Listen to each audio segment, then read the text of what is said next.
Michael stood at the window of his studio, looking out at the morning city, slowly waking up under the gray blanket of a November sky. He held a mug of cooling coffee in his hands, and behind him, on a wide wooden table, lay sketches, pencils, and lumps of clay that he had not put away the night before. His studio, located in the corner of an old brick building on the outskirts of Chicago, was his sanctuary. Here, among the smells of wood, paint, and wet canvas, he felt alive.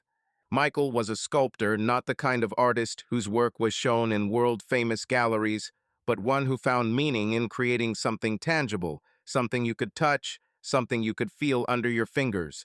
His work, abstract forms that hinted at human emotion, was sold through small local galleries and sometimes commissioned for private collections.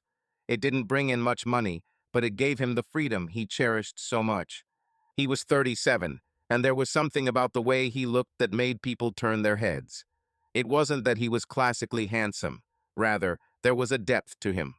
His dark hair, slightly gray at the temples, was always slightly tousled, as if he'd just run his hand over his head while contemplating a project. His eyes, deep and gray, seemed sometimes thoughtful, sometimes unexpectedly penetrating, as if he could see more than he was saying. Tall and strong-shouldered, he moved with the quiet confidence that comes with years of working on yourself. But his hands rough, calloused from working with clay and metal, betrayed a man unafraid of physical labor. Michael and Emily lived in a small house in the suburbs that they had bought 5 years earlier when they decided it was time to put down roots. The house was old, with worn hardwood floors and large windows that let in soft morning light. Emily had insisted on painting the walls warm shades of ochre and terracotta, and now their living room felt like a cozy nest, with her energy flowing through every corner. Art and marketing books lined the shelves, and paintings by local artists Michael knew hung on the walls. Their home was a reflection of their lives, a mix of his creative chaos and her organization. Emily was Michael's polar opposite, which was probably why they complemented each other so well. She was 34 and worked for a large marketing firm that pitched tech startups. Her career was on the rise, and over the past 2 years she had become a key figure on her team. Emily was a woman who attracted attention, slender, with long brown hair that she usually wore in a messy bun, and eyes the color of dark honey that always had a twinkle in them. Her smile could melt the ice, and her energy could get even the laziest colleague moving. She had a way of talking that made people listen, which made her indispensable at work. But at home she was different, soft-spoken, a little absent-minded, who liked to curl up on the couch with her feet and drink hot chocolate, while Michael told her about his new ideas. Their marriage, which had already been going on for 7 years, was built on mutual understanding. They rarely argued, although they had moments when Michael locked himself in his studio and Emily immersed herself in her work, forgetting about the time. But they always found a way to return to each other through long conversations over dinner, walks together in the park, or just a silent presence nearby. Michael loved her because she never tried to change him, and Emily appreciated him because he saw in her not only a successful career woman, but also a woman who sometimes just wanted to be weak. That night, when Michael showed up for her company's corporate event, he felt a little out of place. He didn't like these kinds of events, too many people, too much talk about things he didn't care about. But Emily had asked him to come, and he couldn't say no.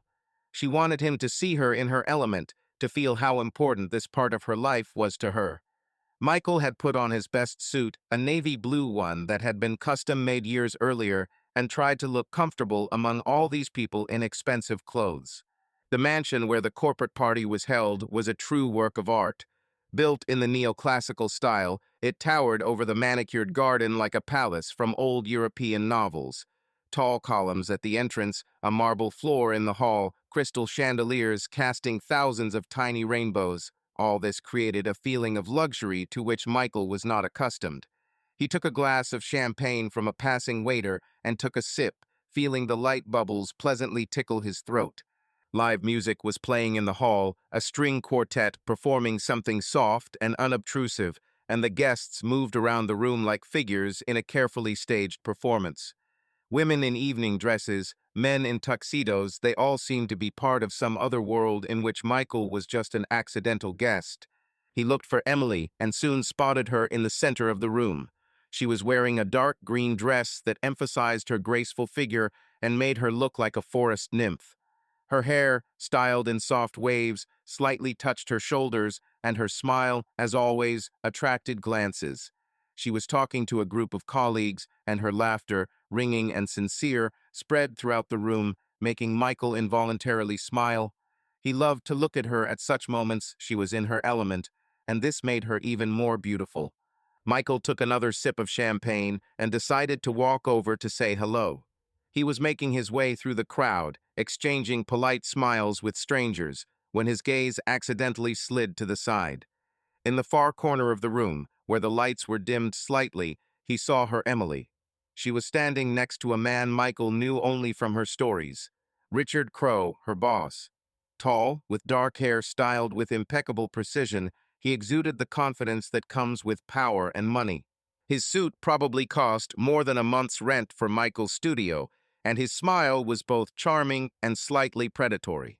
Richard leaned toward Emily, his arm around her waist, and instead of pulling away, she laughed, throwing her head back. Their closeness seemed too intimate for a simple business conversation. Michael froze, feeling his fingers tighten around the stem of his glass. His heart began to pound, and 1,000 thoughts raced through his head. What was that? A joke? Flirting? Or something he didn't even want to think about? He looked at them, trying to figure out what was going on, but all he saw was Emily, his Emily, in the arms of another man, and the image was like a sharp splinter embedded in his consciousness. Michael stood there, in that very corner of the room, where the light from the crystal chandelier fell at such an angle that it created the illusion of intimacy, as if especially for those who wanted to hide from prying eyes, and his fingers, still clutching the stem of a glass of champagne, now seemed alien to him, as if they belonged to someone else who had just seen something that could turn his whole world upside down. He looked at Emily and Richard, at the way his hand, that sure, well-groomed hand of a man accustomed to taking what he liked without asking questions, lay on her waist, and at that moment something inside him broke, not with a loud crack, but quietly, almost inaudibly, like ice cracking on the surface of a frozen lake under the spring sun. But he did not let it break out. No, he just stood there, forcing his face to remain calm, his smile to be polite, and his eyes to be neutral, because he knew that any display of emotion now would be a mistake, a fatal mistake that could destroy everything he had built over the years. In his head, in that whirlwind of thoughts that swirled like autumn leaves in a gust of wind, he kept repeating to himself, "Hold on, Michael, hold on, don't show anything. Let them think you haven't noticed that this is just another office party, another evening of empty talk and false toasts." And he felt his heart beat faster, but his breathing remained even, because he had always been a master of self-control, ever since he was a child, in that small house on the outskirts of Detroit, where his father drank too much and his mother said nothing. He had learned to hide his feelings deep inside, so as not to let them have power over him. Emily, his Emily, the woman he loved so much it sometimes frightened him, stood there, laughing at something Richard had said, and her laughter, usually so warm and genuine, now seemed treacherous to him, like an echo in an empty room where words of love had once been spoken, meant only for him.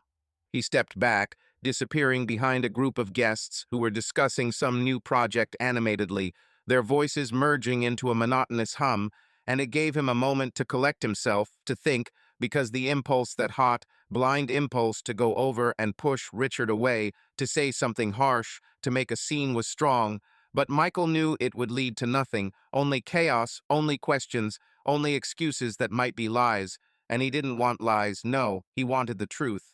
But a truth gained by cunning, by calculation, cold as the steel of his sculpting tools. What if it means nothing? He asked himself in his mind, trying to find an excuse, clinging to a straw of hope. Maybe it's just a friendly gesture, a corporate intimacy where everyone hugs and jokes because the champagne is flowing and the atmosphere is relaxed. But even those words sounded false in his head, like a knockoff of the original, because he saw her eyes, the sparkle in them that was usually reserved for him, for their quiet evenings at home, when they sat on the sofa, fingers intertwined, and talked about the future, about the children they were planning, about the trips that never happened because of her work.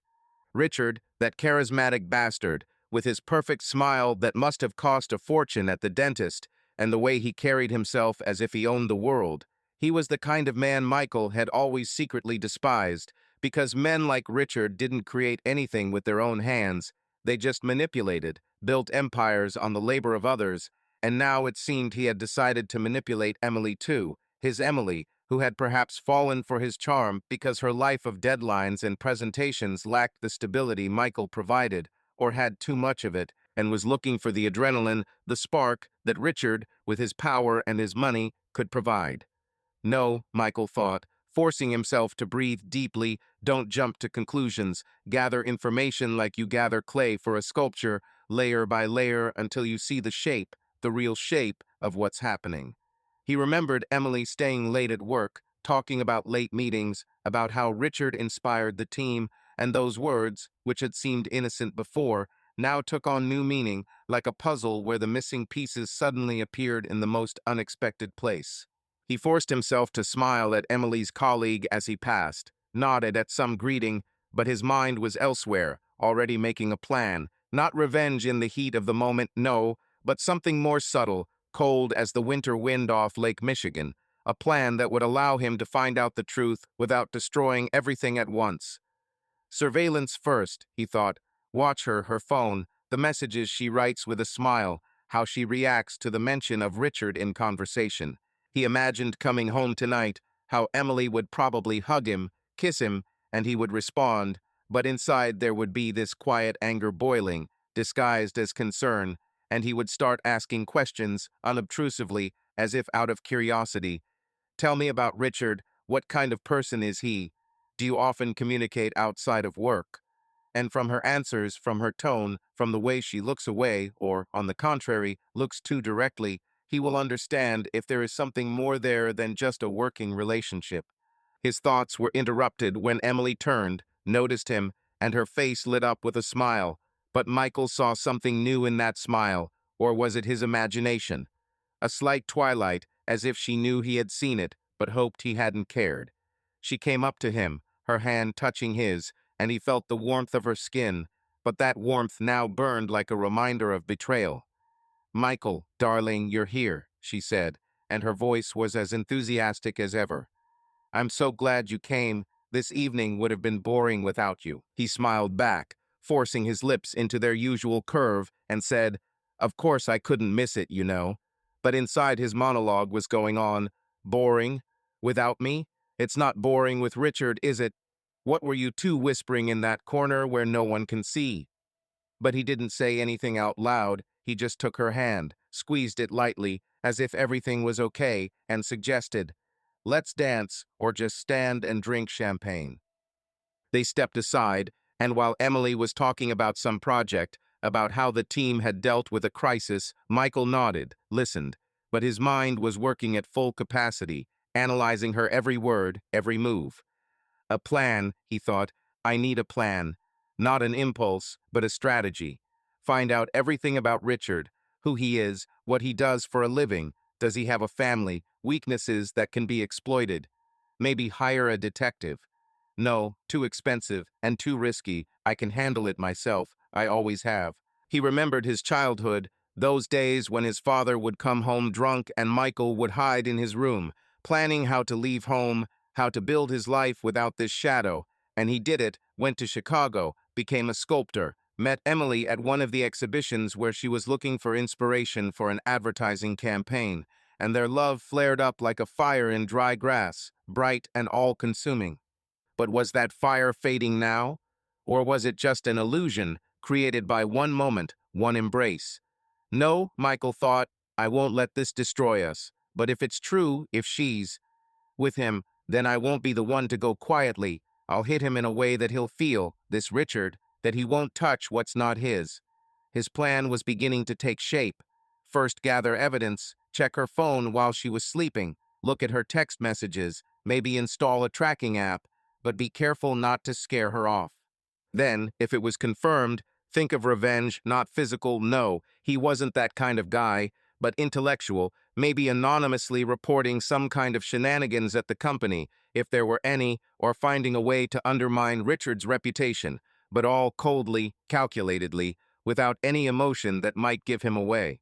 The evening wore on, the guests dancing, laughing, and Michael standing next to Emily, holding her hand, and on the outside everything was perfect, but inside there was a storm, a quiet storm, a shock of silence that was worse than any scream.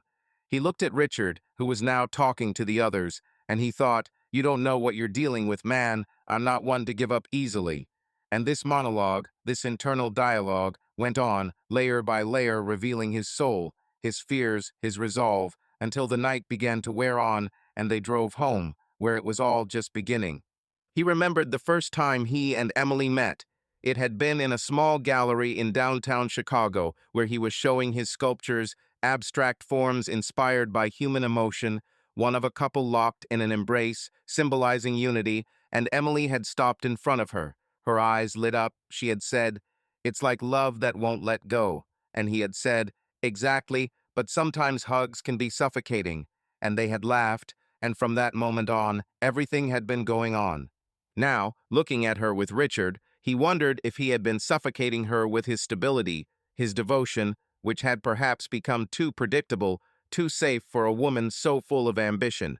Maybe she's looking for adventure, he mused, and Richard is adventure, with his private jets, his meetings in expensive restaurants, his intoxicating power. He knew a little about Richard, from Emily's stories, from the articles on the internet that he sometimes read when he missed her in the evening. Richard Crowe, 42, the founder of the company, a millionaire, divorced, with a reputation as a playboy, but an intelligent, calculating one. Calculating, Michael thought, but I can be even more calculating. His plan expanded. After collecting information, if the case was confirmed, he could talk to Emily, not directly, but through hints, get her to confess, or if not, leave quietly, but take a piece of her life with him, maybe sell the house, start a new life, but with a vengeance that would hit Richard an anonymous tip to the press about some violations, if any, or just wait for everything to fall apart. He felt the emotions rolling in waves, but each time he pushed them away, like waves from a rock, and it made him stronger, colder. Silence is my weapon, he thought, a blow of silence that will stun them when the time comes. And so, step by step, thought by thought, he built his world anew, in this chapter of his life where everything changed with one glance, one unexpected angle. Michael looked at the dancing guests, their faces lit by the soft light, and thought about how fragile life was, how one moment could change everything that seemed immutable. He remembered his last project, a sculpture of a crack in stone, symbolic of hidden fractures in relationships, and now it seemed prophetic, as if his subconscious already knew what was coming. Emily, he thought to her, why? What did I do wrong? Was I too absorbed in my work, too detached? He reviewed their last months, the rare weekends together, her tired evenings, his nights in the studio, creating, oblivious to the passage of time. Maybe it's my fault, he thought, but that doesn't excuse her if they. His plan was becoming more detailed. Tomorrow he would check her email if he could, or ask a friend who knew computers to help with the tracking. Then, if it was confirmed, he would think about the legal aspects: divorce, division of property, but with the idea that she would feel the loss. But for now, silence, pretense, as if nothing had happened. He smiled at Emily when she turned to him and said, "You look amazing today," and she said, "Thank you, honey," but he saw a shadow in her eyes, or was it his imagination? Michael closed his eyes, and the buzz of the corporate lounge, full of laughter and clinking glasses and hushed conversations, receded for a moment, replaced by memories that sat in his mind like old photographs, slightly faded but still so vivid that he could smell the autumn air and hear her laugh, the same one that had once made him stop and turn around in the quad. It had been 11 years ago, at the University of Chicago, where he, then a 26-year-old sculpture graduate student, had wandered between classes, trying to figure out how to reconcile his love of art with the reality that required money and a job and a plan for his life. Emily was a third-year marketing major, and her energy, The ease with which she moved through the world seemed to Michael like something from another dimension. They had met by chance, though looking back, Michael thought there was nothing accidental about it, as if fate, or something else, more chaotic but no less powerful, had decided to bring them together. It was October, the maple leaves carpeted the campus paths like a golden carpet, and the air was thick with the smell of damp and coffee from a nearby cafe. Michael was sitting on a bench, hunched over a notebook where he was trying to sketch out a design for his next work, something abstract, about movement, about how time compresses space. He didn't notice the girl stopping next to him until her voice, clear and slightly mocking, pulled him out of his thoughts. "Are you drawing, or are you trying to figure out the meaning of life?" He looked up, and there she was, Emily, her long brown hair blowing carelessly in the wind, her eyes sparkling, her smile taking his breath away. She was holding a paper cup of coffee and a tattered book on consumer psychology, and her scarf, a bright red one, was tied so casually it looked like it was about to slip off. Michael, not usually the most eloquent, suddenly felt like he should say something intelligent, but instead he muttered, "Both, I guess." She laughed, and that laugh became an anchor for him to grab onto, to keep from drowning in her presence. They got to talking, first about his sketches, then about her thesis, about how she hated statistics lectures, but loved coming up with advertising campaigns. Half an hour later, they were sitting in a cafe, where she persuaded him to try her pumpkin spice latte, insisting that it was the taste of fall, and he, laughing, said that fall should smell like clay and paint, not syrup. By the end of the evening, Michael realized that he didn't want this conversation to end, and, plucking up his courage, he asked to meet again. Emily, narrowing her eyes slightly, said, "Only if you show me your sculptures. I want to see what's going on in your head." And he did, a week later, taking her to his tiny studio, which smelled of damp and wood, and where his works, still rough but full of emotion, lined the walls. She walked among them, touching them with her fingers, and said, "You create feelings. It's rare." It was then that he first thought that perhaps she was seeing the real him. Their relationship spun quickly, like a whirlwind that picks up everything in its path.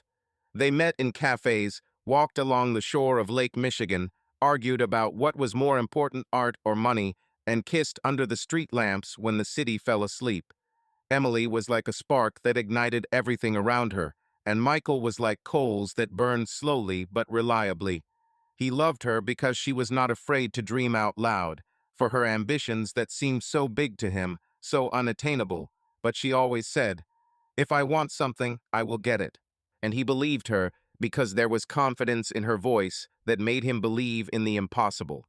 2 years after they met, when Emily had graduated from university and got her first serious job in a marketing firm, and Michael had started selling his sculptures through local galleries, he proposed. It wasn't a pompous affair with a ring and a glass of champagne. He simply brought her to his studio where he had a new work. Two figures intertwined in an embrace carved from oak, with cracks that symbolized their imperfection, but also their strength. He said, "I don't know how to be perfect, but I want to be with you, even if we break and crack." She cried, which was rare, and said yes, and they hugged right there, amid the shavings and the smell of varnish. The first years of their marriage were like an extension of their romance. They rented a small apartment in downtown Chicago, where the walls were so thin you could hear the neighbors arguing over who would take out the trash. Emily worked late, but always found time to pop into Michael's workshop, bring him a sandwich, and tell him about her day. He, in turn, tried to support her, even when her career began to overshadow his own success. They dreamed of a house, of children, of travel, and every night, as they fell asleep, they intertwined their fingers, as if they were afraid of losing each other in their sleep. But time, like water, wears away even the strongest stones. 3 years after their wedding, they bought a house in the suburbs, the same one with the worn wooden floors and large windows that Emily had turned into their little world. But something had changed with the move. Emily was working late more and more often, her phone was constantly beeping with messages, and conversations about children were put off until later because now is not the time, Michael, you understand. I have a new project. He understood, or thought he understood, But his studio was increasingly becoming his refuge, a place where he could escape the silence that had begun to settle in their home. He worked on his sculptures, putting into them everything he could not say out loud, and Emily built her career, rising ever higher, and her world of meetings, presentations, and Richard Crowe became further and further from his. Richard. The name kept coming up in her stories, first as my boss, then as Richard, who came up with the brilliant idea, and finally just Richard, with a tone that made Michael tense, though he wasn't sure why. He'd seen him a couple of times in the corporate party photos Emily had shown him, and each time he'd thought the man was too perfect, too polished, like a statue Michael would never have created because it would have no soul. But Emily seemed to see something else in him, an inspiration, an energy, a possibility that perhaps had been missing from her and Michael's lives.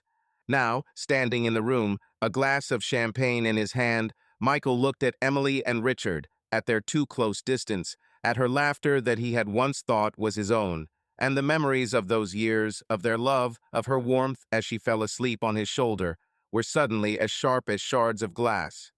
Their marriage, which had once been a mirror reflecting the best sides of them, was now a looking glass where he saw distorted images of her, of himself, of their lives. He wanted to believe that it was just a moment, just a shadow, but deep down he knew that the cracks he had carved into that oak sculpture were real, and now he had to decide whether they could be mended or whether they would break everything he loved. As Michael stood apart from the noisy crowd of guests, clutching a glass of champagne that had lost its sparkle and now seemed like just a sour reminder of how quickly everything could change, his gaze fell again on Richard, this man who seemed to be the center of gravity of the entire room, drawing people to him like a magnet attracts metal filings, and everyone who approached him left with a smile, as if they had received a dose of some invisible elixir of confidence and success. But Michael, with his keen eye of a sculptor accustomed to noticing the smallest cracks in the material, saw something else, something that was hidden behind that perfect facade of a smile, behind that charming facade that Richard wore like a well-tailored suit, emphasizing all the advantages and hiding any flaws, and this vision, honed by years of working on shapes and shadows, allowed him to discern manipulations that remained invisible to others, like subtle spider web threads in sunlight. Richard Crowe, this man in his prime, with his 42 years that he wore like a badge of honor and not a burden, was the embodiment of what many called the American dream in the corporate world, where success is measured not just by money, but by the impact you have on those around you, and he was certainly a master of that art, from the way he walked into a room with that confident gait that made heads turn, to the way he delivered toasts full of inspirational words that sounded sincere, but were in fact carefully rehearsed, like an actor's speech before going on stage, and the guests, these businessmen with their expensive watches and fake smiles, adored him for it, because he made them part of something bigger, something triumphant, lavishing compliments like candy at a party and offering opportunities that seemed like golden tickets to the world of the elite. To those around him, Richard was the ideal. A successful entrepreneur who had built his marketing firm from nothing into an empire that was worth millions. A generous philanthropist who donated sums to charity that were mentioned in the press with admiration, and a charming conversationalist who could find a common language with anyone, be it a young intern or an influential investor, and his stories, told with light humor and a hint of modesty, always ended with applause or laughter, because he knew how to present himself, how to make people feel comfortable in his presence, as if he were an old friend and not a boss who could at any moment turn their career upside down with one word or look. But Michael, watching him from his quiet corner, where the shadows from the chandelier fell in strange patterns on the floor, noticed details that escaped others, like the way Richard tilted his head slightly when he listened to someone, giving the illusion of complete attention, but his eyes were sliding around the room at that moment, assessing who would come up next, who might be useful, and it was not genuine curiosity, but calculation, cold and precise, like a chess player planning his moves ahead, and Michael saw how he manipulated conversations, directing them in the right direction, asking questions that seemed innocent, but in fact fished out information useful to his games of corporate intrigue. When Michael thought back to Emily's stories about her work, He now rethought them as not just anecdotes about everyday life, but hints at the way Richard had woven his web, praising her ideas in meetings, but always with a subtle implication that they wouldn't work without his guidance, thus tying her to him, making her dependent on his approval, which was cunning because it made her feel valuable. But it was really an illusion, a mask of charm that hid a man accustomed to controlling everything and everyone around him. And Michael wondered how many people like Emily had fallen into that trap, how many women and men in the company saw him as a mentor, but in fact became pawns in his greater game. He saw Richard walk up to a group of colleagues, put his hand on one of them's shoulder, say something quietly, and the other man brightened as if he had just been promoted. But Michael noticed how at that moment Richard exchanged a look with another employee, a look full of hidden meaning, perhaps a warning or a signal, and it was so subtle that no one noticed, but to Michael, with his experience reading the shapes and expressions in sculptures, where every curve conveys emotion, it was obvious manipulation, pure and simple, where charm was used as a tool to achieve goals, whether it was closing a deal or winning loyalty. Expanding his view of Richard, Michael recalled what he had heard about him from Emily and casual conversations. His divorce a few years ago, which had been quiet, without scandals, but with a generous severance payment for his ex-wife, which made him a gentleman in the eyes of society, not a tyrant, and his charity evenings, where he raised money for children or the environment, posing for photos with a smile that seemed genuine. But Michael suspected that it was just PR, a way to strengthen his image, because a truly generous person would not trumpet it from every corner, and Richard did exactly that, using every opportunity to shine. And then, as he watched, Richard turned to look at him, and their eyes met for a moment, and in Richard's eyes Michael saw not warmth but appraisal, as if he were weighing whether this husband was worth the time of one of his subordinates, and it was a moment when the mask lifted slightly, revealing the calculation that hid behind the charm, and Michael felt a chill down his spine, realizing that this man was not just a boss, but a predator in a business world where the weak became prey and the strong became allies or victims, depending on the circumstances. But what scared Michael most of all was the way Emily looked at him, with that glint in her eyes that had once been reserved only for him, and now he wondered if she was seeing through the mask, or if she was already caught in the web of his manipulation, believing that his charm was real and not a tool for control. And this observation, this realization, made the evening even more unbearable, because Michael knew that if he did nothing, he would lose not only his wife, but also a part of himself, the part that believed in the sincerity of their love. Expanding on his thoughts, Michael thought about how Richard had probably built his career, starting small, perhaps with some startup idea that he pitched to investors with the same charming smile, convincing them to invest, promising mountains of gold, and step-by-step rising, manipulating partners, competitors, employees, always one step ahead, because he knew how to read people like an open book, knowing when to flatter, when to intimidate, when to back down in order to hit harder later. And this made him dangerous, because under the mask of success, there was a man for whom people were just a means to an end. He noticed Richard pull one of the managers aside, whisper something in his ear, and the manager nodded, with a slight tension in his shoulders, and then Richard slapped him on the back, laughed loudly, and the tension dissipated. But Michael saw in this gesture not friendship, but control, as if Richard was reminding, "I give you power, but I can also take it away." And it was so subtle that the manager probably did not even realize the manipulation, taking it for support. At that moment, Michael felt a surge of determination, realizing that he couldn't just stand there and watch this man, with his mask of charm, ruin his life, and although he didn't yet know what to do, he knew that he would begin to dig deeper, learn more about Richard, find cracks in his facade, because everyone, even the most perfect, has weaknesses, and Michael, like a sculptor, knew how to find them and use them. And so the evening went on, with music, dancing, and conversation. But for Michael, it was no longer a celebration, but a battlefield where he saw the enemy in the face, and this face, charming and successful, was hidden under a mask that he intended to tear off, step by step, with the cold calculation that he had begun to build in the previous moments of silence.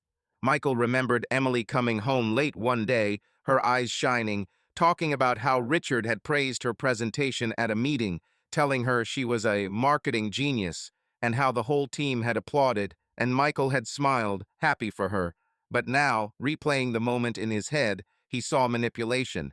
Richard wasn't just praising, he was creating an addiction, making her seek his approval again and again, like a drug addict seeking a fix. And it was cunning because it looked like leadership on the outside, but in reality it was controlling the emotions of his subordinates. He watched as Richard walked up to a group of investors, his hand casually resting on the shoulder of one of them, saying something quietly, with a smile that showed off his perfect teeth, and the investor nodded, laughed, and then pulled out his phone, probably to confirm a deal or an investment. And Michael wondered how many moments like this had been in Richard's life, how many people he had charmed to get to the top, and how many he had left behind when they were no longer useful.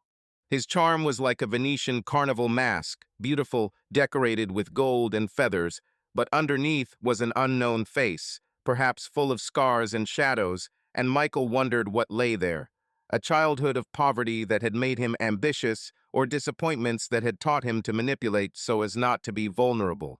Expanding on his observations, Michael noticed how Richard avoided direct conflicts by always shifting the blame onto others. For example, when one of his employees came up with a complaint about a project, Richard smiled, said, "Let's discuss it with the team," and thereby diffused the tension. But in reality, he shifted responsibility, keeping his image impeccable. And so on, layer by layer, detail by detail, building up a portrait of Richard as a master manipulator, contrasting with how others see him and focusing on what Michael notices, so that the text is long, interesting, with vivid descriptions and reflections. Michael woke up early, when the morning light was just beginning to break through the curtains of their bedroom, drawing thin lines on the floor like scars, and the first thing he felt was a heaviness in his chest, not physical, but the one born from a vague premonition that does not give rest, like a melody stuck in your head. He lay motionless, looking at Emily sleeping, her hair scattered on the pillow, and her breathing was even almost inaudible. And at that moment she seemed the same girl he met 11 years ago, the one who laughed at his jokes and held his hand, as if she was afraid to let go. But now, after that evening at the office party, after he saw her in Richard's arms, every detail of her behavior, her every look, gesture, even silence, became for him pieces of a mosaic that came together to form a picture from which he could not take his eyes, but did not want to see it until the end. He rose quietly, so as not to wake her, and went to the kitchen, where he turned on the coffee maker as usual, watching the black stream slowly fill the glass pitcher, the smell of freshly brewed coffee filling the air. But even this familiar ritual brought no comfort. His mind was busy observing, analyzing, looking for cracks in the walls of their marriage that, he now realized, had not appeared yesterday, but much earlier, perhaps even years ago, when he was too absorbed in his workshop and she in her ambitions. Michael decided that it was time to become more attentive, to notice things that he had previously dismissed as trivial. Her late arrivals home, her absent-mindedness at dinner, her phone, which was now always nearby, like a faithful guardian protecting her secrets. The first thing he noticed was her new habit of placing her phone face down. Before, it would lie casually open and Michael would see notifications from colleagues or friends flashing across the screen.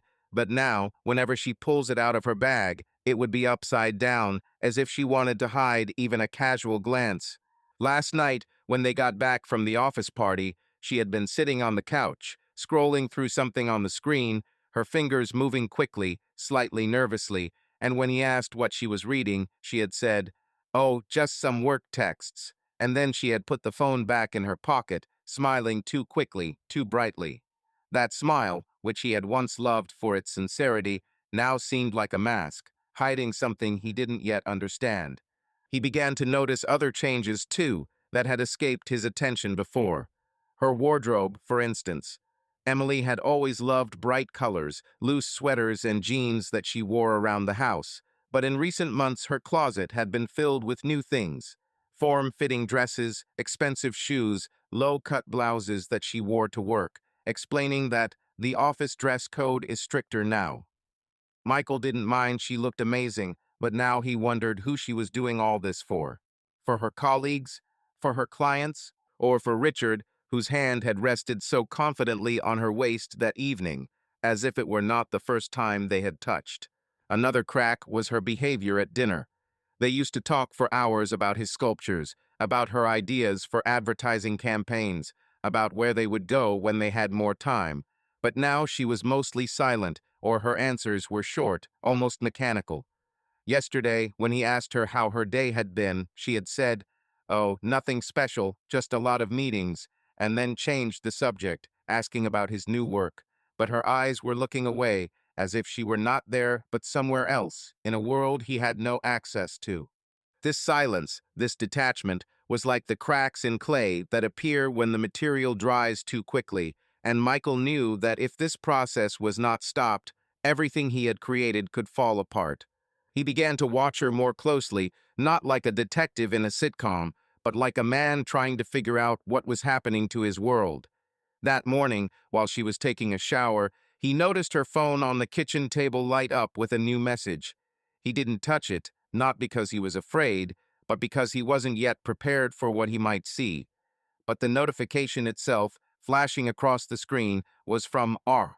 Crow, and that name, those two letters, cut him like a blade because he knew who it was, and he knew it wasn't just a work message.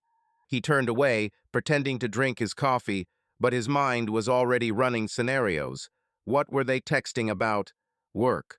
Or something more personal, something that made her smile when she thought he wasn't looking. Another detail that was a wake-up call for him was her new conversational habits. Emily used to share everything with him.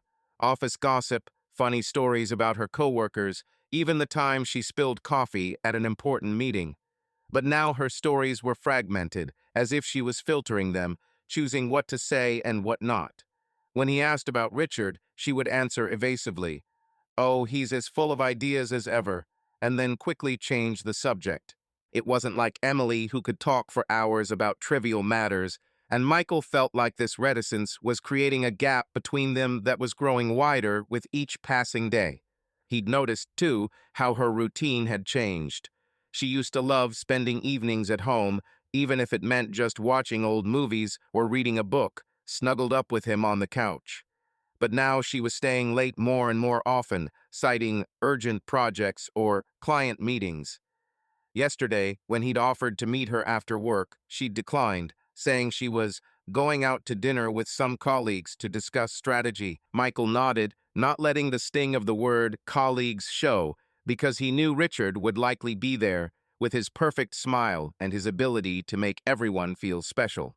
These little details that he would have brushed aside before now formed a disturbing picture in his mind, like the bits of clay he collected before starting a new sculpture. He saw her withdrawing, not physically, but emotionally, as if her heart, which had once beat in unison with his, was now finding a different rhythm. He thought back to their past years, their walks in the park, when she would suddenly stop and kiss him simply because she felt like it, and compared it to the way she now looked away when he tried to look into her eyes. It wasn't just a cooling off, it was something more, something that scared him with its unknown. Michael began to notice his own changes too. He became more silent, more withdrawn, spending even more time in his studio, where his hands, accustomed to clay and wood, now seemed to seek answers in the material. He was working on a new sculpture, abstract, with sharp angles and fractures, that reflected his inner state, and each blow of the hammer on the chisel was an attempt to splash out what he could not say out loud. But even this did not help. The cracks in their marriage were deeper than he wanted to admit, and he knew that simply observing would not be enough. He needed to act, but how? Approach her with questions, check her phone, risking the destruction of trust, or continue to remain silent, collecting these fragments of her behavior until they formed a complete picture. That evening, when Emily came home, he looked at her, trying to find in her face the girl he loved, but he saw only a shadow, a reflection of what had been, and her smile when she asked, "How was your day, honey?" seemed alien to him, as if it belonged to someone else. He answered, "Fine, I was working on a new sculpture," and smiled, hiding the storm inside, because he knew that if he wanted to understand what was happening, he had to be patient, observant, like a hunter waiting for his prey to make a false move. But every new detail, every look from her, every evasive answer only deepened the cracks in the walls of their home, their life, their love, and Michael felt that time was working against him. Michael was sitting in his studio late at night, when it was already dark outside and the city lights were twinkling like distant stars that seemed to wink at him, hinting that nothing in this world happens for nothing, and his fingers, still covered in a layer of dried clay from the day's work on the sculpture that now stood in the corner, full of sharp angles and cracks symbolizing his inner chaos, froze over the keyboard of an old laptop that he rarely used for anything other than checking email or finding inspiration for new projects. But today, after that strange evening at the office party, after all those details that began to come together in his head like a puzzle with missing pieces, he felt an inexplicable impulse, as if some invisible force was pushing him to type in the name of Richard Crowe in a search engine, just to make sure that this man, this charismatic boss of his wife, was really as perfect as he seemed on the surface, or under that glossy veneer there's something dark hiding beneath the surface, something that might explain why Emily has changed so much lately. It had started by accident, or so he told himself, sitting in the dimly lit workshop, the smell of damp wood and paint mingling with the aroma of cold coffee in the mug on the table, and he had simply wanted to know more about the company Emily worked for, about her boss, to maybe understand why she mentioned him so often in conversation, with that gleam in her eyes that used to be reserved only for him, for their quiet evenings together. But as soon as he typed the name Richard Crowe into the search bar, the screen filled with results ranging from official biographies on the company's website describing him as a visionary, a successful entrepreneur who had taken the company from a small startup to a leader in the marketing of tech products, to articles in business magazines praising him for his innovation and generosity and charity. But Michael, with his artist's intuition, accustomed to seeing hidden meaning behind forms, did not stop there. He scrolled lower to where the less glamorous links were hidden, forums, old news, and anonymous posts that, like a spider web, began to entangle his thoughts, revealing the dark side of this man he barely knew, but who seemed to have already invaded his life. At first it was just small hints, nothing concrete, just comments on forums like Glassdoor, where former employees of the company complained about the toxic atmosphere, about how Richard manipulated people by promising promotions, but ultimately using their ideas to advance himself. And one post in particular stuck out to Michael, where an anonymous user wrote about risky deals that were allegedly carried out in secret, using offshore accounts to avoid taxes and hide the real profits from investors. And although it sounded like typical corporate intrigue, Michael felt a chill down his spine because he remembered Emily once mentioning a complex project with international partners that required her to work late hours, and now he wondered if she was in on these machinations or just a pawn in a larger game that Richard was pulling the strings like a spider in the center of his web. He clicked on a link from one of the posts, which led to an old article in a local business newspaper, dating back 3 years, which talked about a shady deal in which Richard's company had been involved in a partnership with a shady Cayman Islands firm, supposedly for tax optimization. But sources who remained anonymous claimed that it was a classic money laundering scheme through dummy contracts, where no real services were provided and the money was simply siphoned off to hide losses from failed investments in risky startups that Richard had funded, hoping for a quick profit, but ended up losing millions. And Michael, reading this, felt his heart beat faster because it explained why the company had been expanding so aggressively in recent years, perhaps to cover up holes in the budget, and he thought of Emily, how proud she had been of her contributions to these innovative projects, unaware, or worse, aware but ignoring the truth for the sake of her career. Things got worse because Michael got carried away and started digging deeper, following links to Reddit where, in a subreddit about corporate scandals, someone had created a thread called The Dark Side of Richard Crowe, and there, among the speculation and rumors, were stories from people claiming to have worked with him, describing how he used blackmail to get competitors to back down, such as in one case where a rival company was close to winning a major contract. Richard would allegedly hire private investigators to dig up dirt on their CEO, personal secrets like extramarital affairs or financial problems, and then anonymously send them this information, threatening to expose them if they didn't back out of the deal. And it worked because in business, reputation is everything, and no one wanted to risk a scandal that could ruin their career and their company. Michael sat back in his chair, feeling the air in the workshop grow heavier, as if the web of this intrigue was beginning to entangle him too.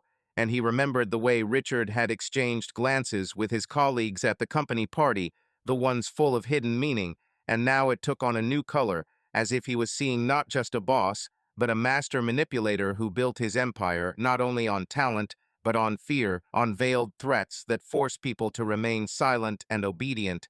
And one story in particular struck him, about a former employee who had quit after refusing to participate in a scheme to falsify investor reports, disguising real losses as profits through complex financial schemes similar to those that had brought down Enron all those years ago, using special purpose vehicles to hide debts. And the employee claimed that Richard had blackmailed him, threatening to reveal some personal secret, perhaps an old criminal record or a family secret, to force him to sign a non-disclosure agreement and leave quietly without scandal.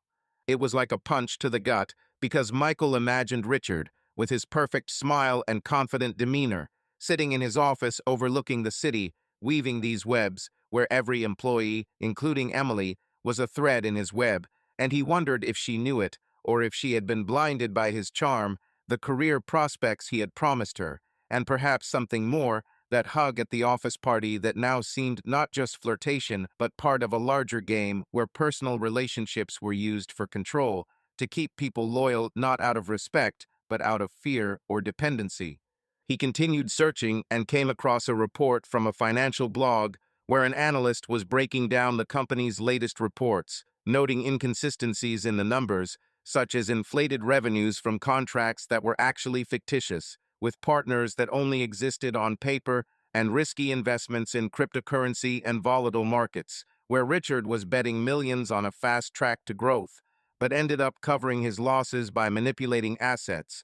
And it reminded Michael of scandals like Bernie Madoff, where Ponzi schemes were ruining the lives of thousands of people, but here it was on a smaller scale, but no less devastating, especially considering that the company was luring investors under false pretenses, promising stability that it could not actually deliver.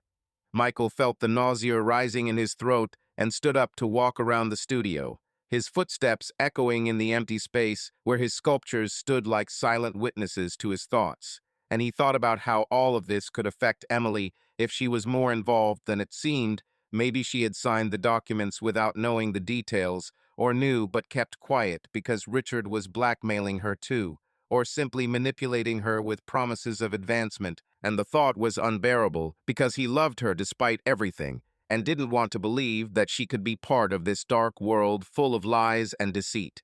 But the facts, or what appeared to be facts in these online sources, continued to pile up like snow in a winter storm, and Michael found a reference to a lawsuit that had been settled out of court, where a former partner had accused Richard of blackmail, claiming he had used personal information obtained through hackers or detectives to force him to sell his stake in the business at a discount. And although the details were hidden behind a confidentiality agreement, rumors had leaked out, hinting that Richard had stopped at nothing to remove obstacles to success, including threats to families or reputations. It was a web, tangled and sticky, each thread leading to another, and Michael, sitting back at his laptop, felt like a fly that had gotten caught in it by accident, but now couldn't get out. Because this knowledge was dangerous, it changed everything, making his suspicions about Emily's affair with Richard just the tip of the iceberg, beneath which lay the depths of corruption, where risky deals could lead to the collapse of a company and blackmail to ruined lives, and he wondered what to do next. Tell Emily, warn her, or continue digging, collecting evidence, to perhaps use it as a weapon in his own game. Because now it was not just about jealousy, but about survival, about protecting what was dear to him.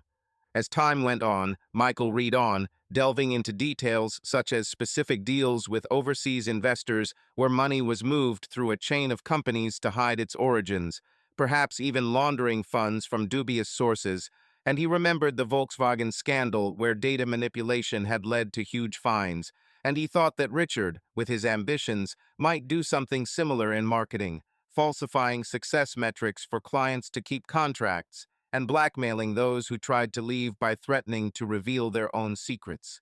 His thoughts were spinning like a whirlwind, and he didn't notice how several hours passed until the light began to break outside the window and the workshop was filled with soft morning light. But in his soul it was dark, because what he learned by chance, from a simple search, opened his eyes to the web of corporate games, where Richard was not just a boss, but a spider weaving webs of lies, manipulation, and blackmail. And now Michael knew that he could not ignore it, because it concerned not only the business, but also his wife, his life, his future. Michael remembered how Emily had come home one day excitedly, talking about a big deal they had closed with a client in Asia, and how Richard had acknowledged her contributions.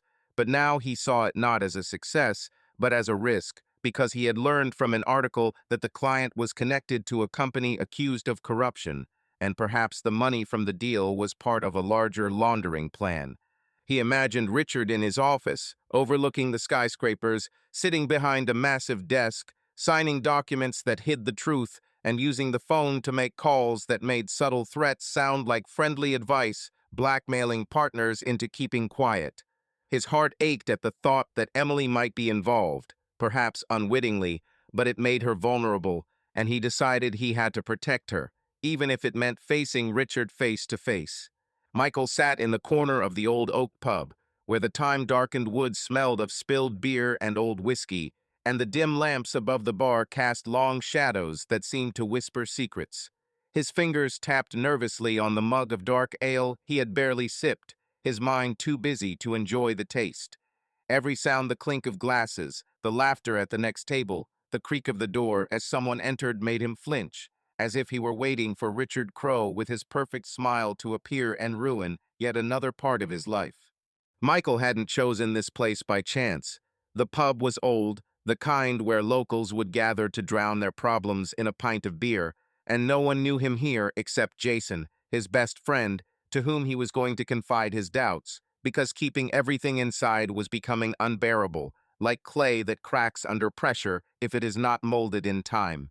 Jason walked in a little late, his navy coat glistening with the drizzle that had begun outside, and his neatly coiffed blonde hair and sharp suit that marked him as a lawyer accustomed to courtrooms and serious conversations. He was 38, but he looked younger, thanks to his energy and his habit of teasing Michael, like in their old college days, when they would argue until the early hours about the meaning of life or which pizza was better. Jason had always been the one to lighten the mood with a look or a word, but today his expression was serious as he sat down across from Michael, as if he already sensed that this was not going to be an easy conversation. "You look like you've been run over by a truck," Jason said, ordering a whiskey from the waiter, who nodded and disappeared behind the bar. His voice was light, but there was a wariness to it, like a man who knows a joke might not work. "What's wrong, Michael? Is Emily giving you another hard time?" Michael shook his head, looking at the dark surface of the ale, where the light reflected off it like stars in the night sky, and began to speak, slowly, as if each word were a stone he was pulling from his soul. He told her about the office party, about seeing Emily in the arms of Richard, her boss, the way her arm had rested so naturally on his shoulder, the way her laugh, which he had always thought was his, now sounded like it belonged to someone else.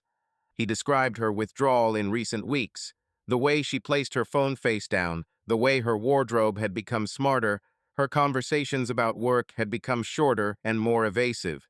And finally, he told her what he had found: online rumors of Richard's risky dealings, offshore accounts, blackmail, a dark side to his business that seemed to ensnare everyone who came into his orbit, including, perhaps, Emily. He spoke softly, but his voice was strained, like a string about to snap, and Jason listened without interrupting, nodding occasionally, his fingers twirling his glass of whiskey thoughtfully, his eyes watching Michael as if he were already analyzing the situation, like a lawyer before a difficult case. When Michael finished, the pub was silent, broken only by the low hum of conversation and the clink of glassware. Jason took a sip of whiskey, winced as if the taste were more bitter than he had expected, and finally spoke. "This is serious, Michael," he said, and his tone was less alarmed than cautionary, like someone who'd seen people ruin their lives over hasty decisions. But let's get this straight. What you saw at the office party could have just been a moment. People flirt, especially after a few glasses of champagne. It doesn't mean she's having an affair. And as for what you found online, rumors, forums, old articles, that's not evidence. It's like the clay you use to mold your sculptures. It looks like something, but without a form, it's just dirt. You could be right, but you could also be wrong. And if you start digging too deeply now, or worse, blaming her, you risk ruining everything, even if there is nothing. Michael clenched his fists under the table, feeling his nails dig into his palms because Jason's words made sense, but they cut like shards of glass. He didn't want to be the one who was wrong, who saw ghosts where there weren't any, but he couldn't ignore what he saw with his own eyes, what he felt in his chest like a cold blade. He leaned closer, his voice quieter but harder, like the metal he sometimes used in his work. I'm not going to make a scene, Jason, but I can't just sit back and watch her drift away. I saw the way he looked at her, the way she laughed with him, like I was invisible. And these rumors, if they're even half true, Richard isn't just a womanizer. He's dangerous. To her career, to everything. If she's sucked into his games without even knowing what could happen, I need to know the truth. Jason sighed, leaning back in his chair, his eyes growing serious, as if he had switched into lawyer mode, no longer just listening to a friend, but assessing the case in terms of risks and opportunities. He took another sip of whiskey, set the glass down, and looked Michael straight in the eye. Okay, he said. Let's say you're right and Richard is up to something shady. To prove it, we need facts, not Reddit speculation. You could hire a private investigator, but that's expensive, and if he screws up, Richard will know you've been digging into him. People like him don't like it when people meddle in their business. They hit back, and they hit hard. The second option is to look for it yourself, but be careful not to get caught. As your friend, I'd say be careful. And as a lawyer, if you find something, don't act rashly. Bring it to me, and we'll sort it out. Michael nodded, feeling two impulses warring inside him. One to rush home, grab Emily's phone, and check everything from her messages to her browser history, and the other to be smarter, more patient, like a sculptor who knows that a hasty stroke of the chisel can ruin his work. He looked at Jason, whose face was now illuminated by the warm light of the lamp, and asked, almost in a whisper, "What's wrong with you? Can you help? You're a lawyer, you have connections. Maybe we can find something, contracts, court cases, anything. I don't know where to start, but I need something to understand how serious this is."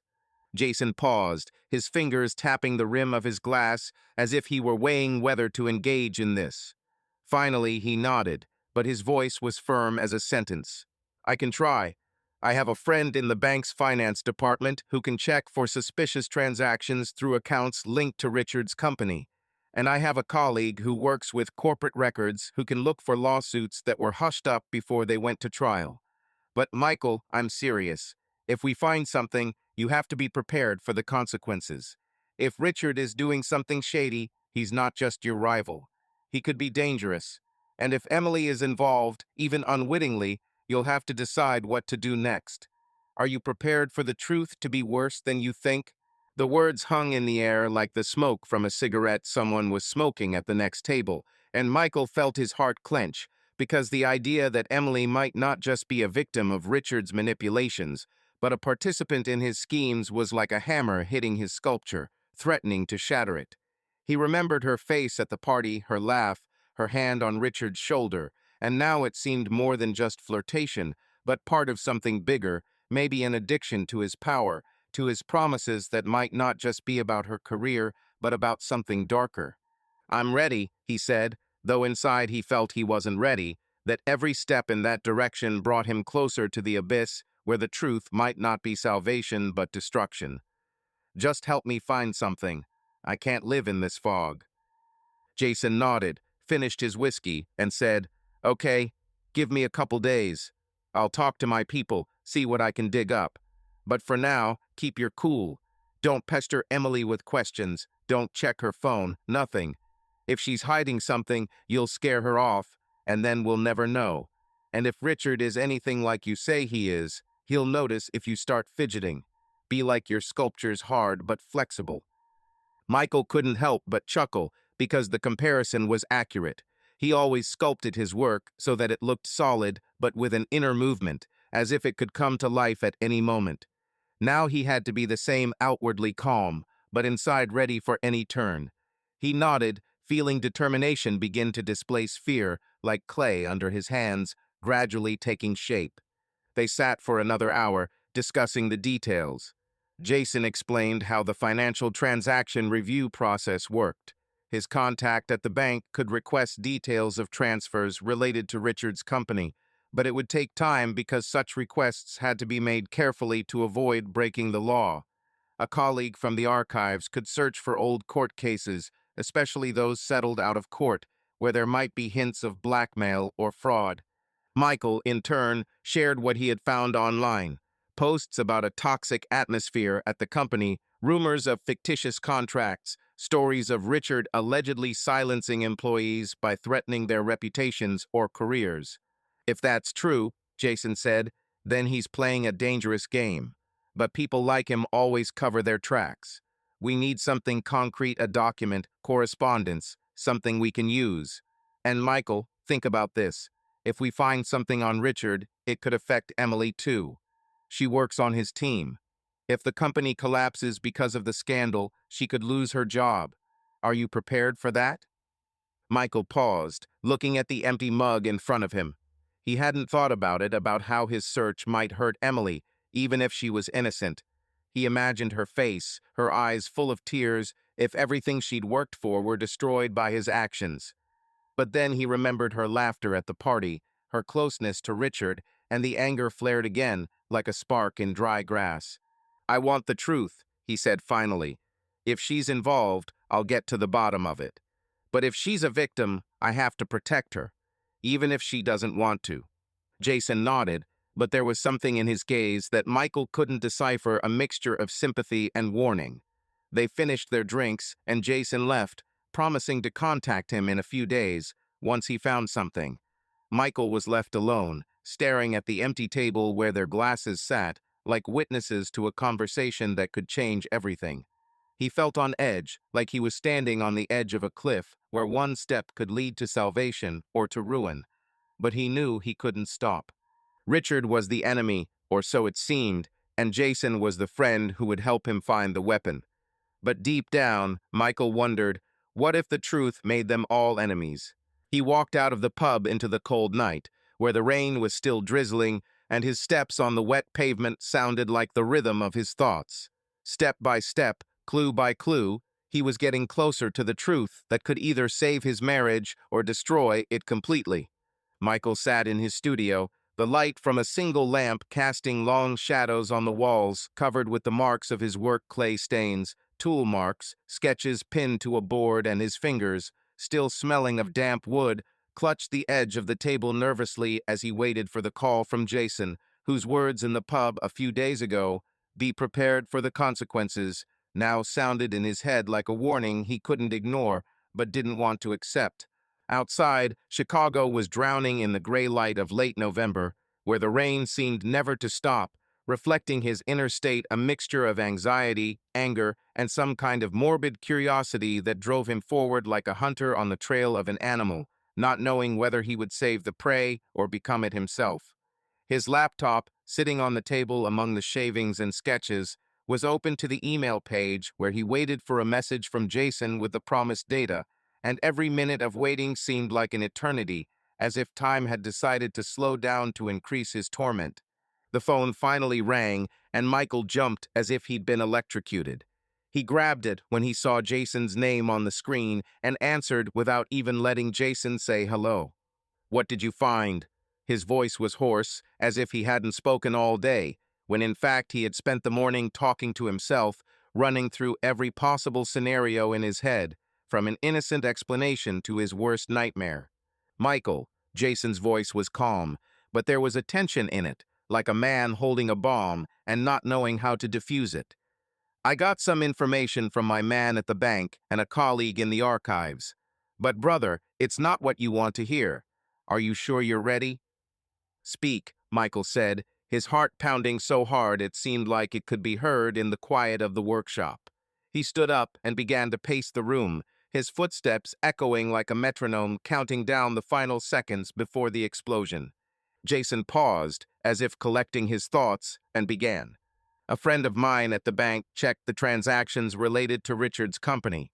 There are several transfers to offshore accounts in the Caymans and Panama, made through shell companies that exist only on paper.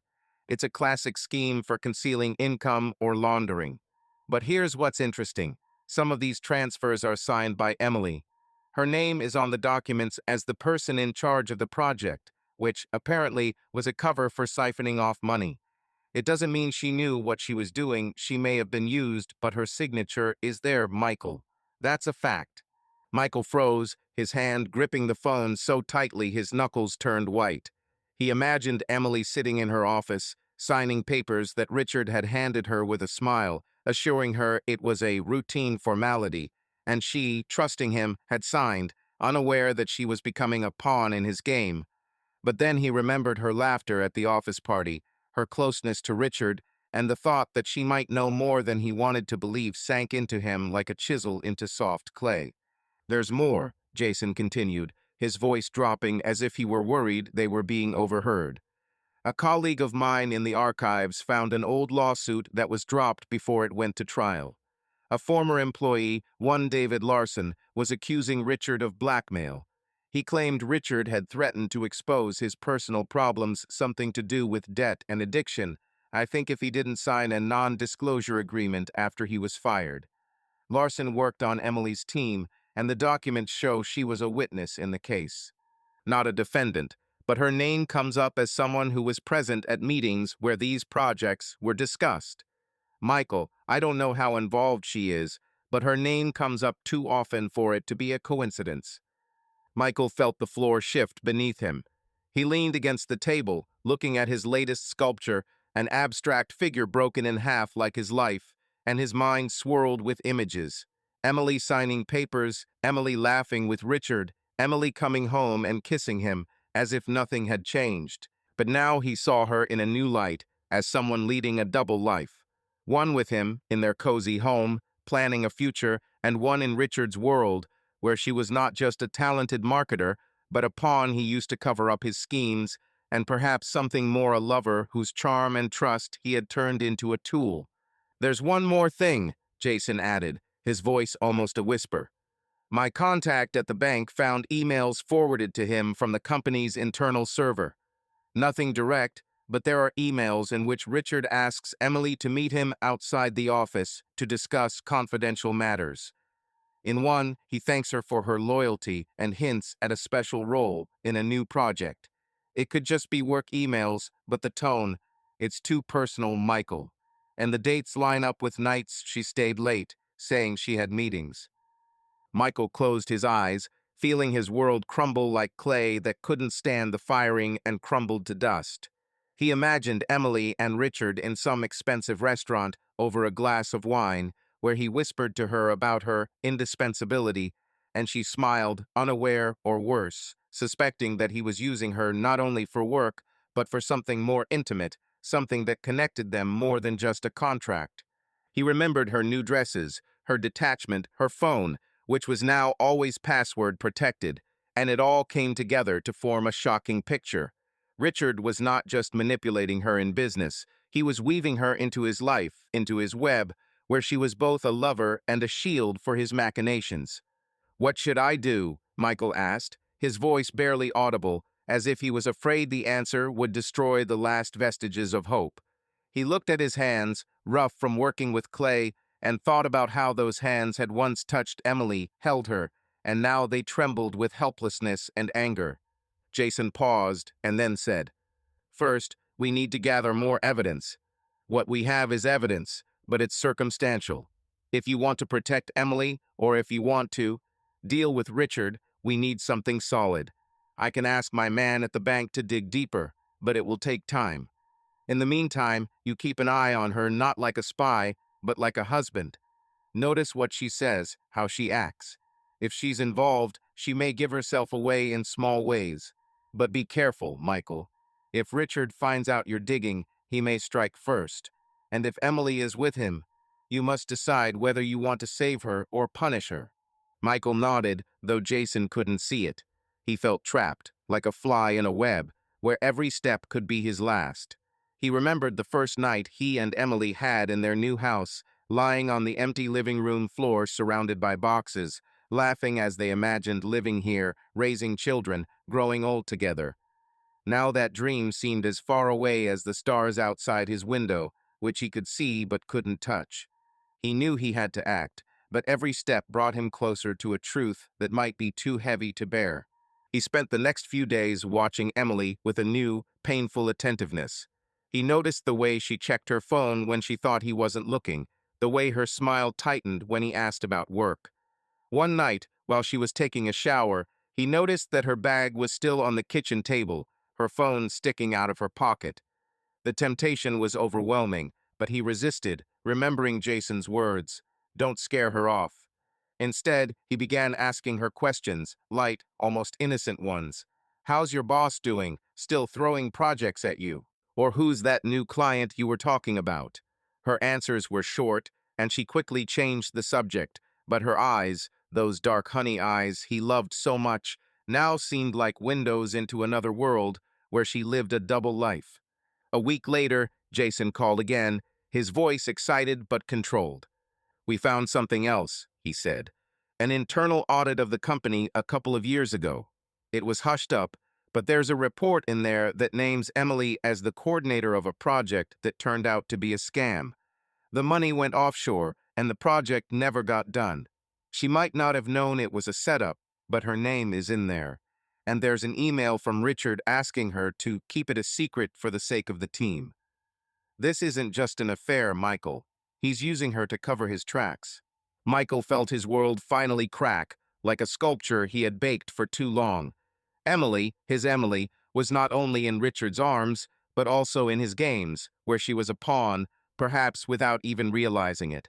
He thanked Jason, hung up, and sat on the floor of the studio, looking at his hands, which now seemed useless. He knew he had to act, but what? Confronting Emily would ruin everything, and keeping quiet would give Richard time to cover his tracks. He was trapped in a double life, his own and hers, and now he had to figure out how to get out without losing everything. Michael sat in his studio, surrounded by semi-darkness, the only source of light being a desk lamp that cast a warm yellow circle on his work table, littered with sketches, lumps of clay, and tools that now seemed to him not just tools of creativity, but symbols of his determination, sharp as his desire to expose Richard, and firm as his intention to protect Emily, even if she herself did not realize how deeply entangled she was in the web of corporate intrigue. Outside, Chicago sank into a cold November evening, where the wet asphalt glistened under the streetlights, reflecting the lights of the city like a mirror in which he saw his own reflection, a man standing on the edge, but not ready to retreat. His laptop, open on the table, showed a blank screen, but a strategy was already forming in Michael's head, like a sculpture that he was building layer by layer, careful not to destroy the delicate balance between the truth and the consequences that truth could bring. After his conversation with Jason, after the shocking revelation that Emily was not only personally involved with Richard, but was being used as a pawn in his machinations, Michael felt as if his heart had been torn in two. Half of him still loved her, clung to the memories of their early years, of her laughter, of her falling asleep on his shoulder, and the other half seethed with anger at a betrayal he could not forgive, even if she had been the unwitting victim. But he knew that anger was a poor counselor, and if he wanted justice to protect her and himself, he had to act coldly, calculatingly, like a craftsman who knew that one false stroke of the chisel could ruin the whole work. He stood up, paced the studio, his footsteps echoing in the silence, and stopped in front of his latest sculpture, an abstract figure broken in two, cracks he had intentionally left to illustrate the fragility of human connection. The sculpture had become his metaphor. He saw it as his marriage, his life, and now his job was to keep it from falling apart completely. He returned to his desk, picked up a notebook, and began writing out a plan, each word like a hammer blow, shaping a future he could control. His strategy would have to be multilayered. Expose Richard, gather irrefutable evidence of his machinations, but do it in a way that would leave Emily unscathed, that would leave her reputation, her career, her future unscathed, even as she made the choices that now threatened everything. The first step was to gather more evidence. Jason had already given him a lead documents with Emily's signature, correspondence, hints of offshore accounts, and fictitious projects. But that wasn't enough. Michael knew that rumors and circumstantial evidence wouldn't hold up in court, and Richard, with his connections and money, could easily cover his tracks if he felt threatened. He decided he needed to dig deeper. Not himself, he wasn't a hacker or a detective, but through Jason, whose contacts in banking and law could open doors that were closed to Michael. He wrote in his notebook, "Have Jason contact his contact at the bank. Need full transaction details, dates, amounts, recipients. Check for signatures other than Emily's." This was important if other employees were also signing documents. It could mean Richard was using the entire team as a shield, not just Emily, giving her a better chance of getting away with it. The second step was to find a witness, someone from the former staff who could corroborate Richard's machinations. Michael remembered a name from his conversation with Jason, David Larson, the man who had filed the blackmail suit against Richard. If he agreed to talk, that might be the key. Michael wrote down, "Find Larson. Find out where he is now, if he's willing to talk. Jason can help through his legal connections." He knew it was risky. Larson might sign a non-disclosure agreement, or worse, be intimidated into not speaking. But even a hint of his story, backed up by documents, might be leveraged. The third step was the hardest: how to protect Emily. If her signature was on documents related to fictitious projects, she could be held accountable, even if she was acting on Richard's orders. Michael knew that confronting her directly, accusing her, asking questions would only push her away, make her close down, or, worse, run to Richard for protection. He decided he had to be subtle, like a sculptor working with soft clay rather than hard stone. He wrote down, "Watch Emily. Ask questions gently so she can talk. Find a moment when she's vulnerable so I can warn her without revealing what I know." He imagined asking her about her work, about Richard, over dinner, not with suspicion but with concern, as if he were simply interested in her life. Maybe she'd let something slip, something that would help him see how much she knew. But there was another thought that burned inside him. What if Emily was more than just a victim? What if she knew about the machinations and stayed with Richard anyway because his power, his charm, his world were more important to her than their marriage? The thought was like a crack in his sculpture that threatened to break everything, and he pushed it away, but it returned like a shadow that could not be driven away. He wrote, "If she is guilty, find a way to protect her from the law, but not from the truth." He loved her, despite everything, and he did not want to see her fall with Richard, but he also knew that the truth had to come out, even if it broke his heart. The fourth step was to put pressure on Richard, but not directly. Michael knew that an open confrontation would be suicide. Richard was too smart, too protected, with his lawyers, his connections, his money. Instead, Michael decided to use anonymity. He wrote, "Send an anonymous letter to the IRS. Hint at offshore accounts and dummy projects, but don't name names so as not to frame Emily." This might trigger an investigation that would make Richard nervous, distract him, maybe even force him to make a mistake. Michael knew that people like Richard panicked when their web began to fray, and this might give him a chance to find more evidence. The fifth step was the most personal: prepare for the worst. Michael didn't want to think about divorce, about life without Emily, but he had to be prepared. He wrote, "Talk to Jason about legalities, how to protect the house, savings, if it comes to a breakup." He imagined himself sitting in the empty living room where he and Emily had once laughed, surrounded by boxes, and the image was so real that he felt his throat tighten. But he forced himself to focus because his plan wasn't about destruction. It was about restoration, if not of their marriage, then of his dignity. He put the notebook down, feeling the fatigue wash over him like a wave, but with it came clarity. His strategy was like a sculpture, still raw, but with clear contours. He knew he had to move quickly but carefully, like a craftsman who knows that every blow must be precise.